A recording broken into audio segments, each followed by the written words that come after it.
Alright, how to back up a WordPress website manually. Always do this. So we will begin by going into the plugins section and click add new. We will search for backup migrate. This will take you to this plugin. That's what we want. So click install now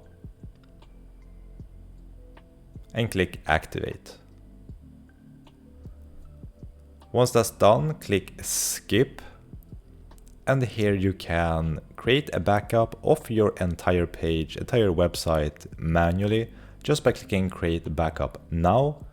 Click create the backup and it's on its way. And it's great to make a backup manually for your site whenever you feel like it's in a good state. Once that's done, you can go to manage and restore backups, and here you will find all of your backup data and which date you made them. So make sure to download these files to your computer for a manual backup. Now it's also worth mentioning that you can automate this process very easily just by going back to create backups and click create backups automatically. Pick a date and how often you want the backup to be. Once a week I think is fine, especially if you have manually backed it up on your computer.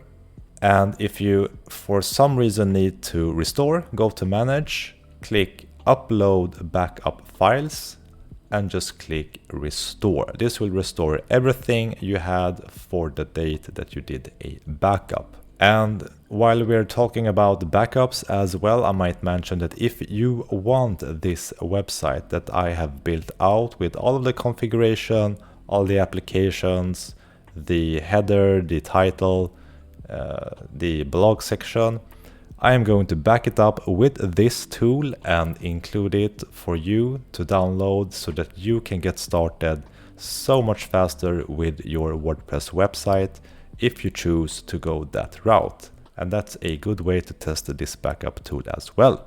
Thank you for watching.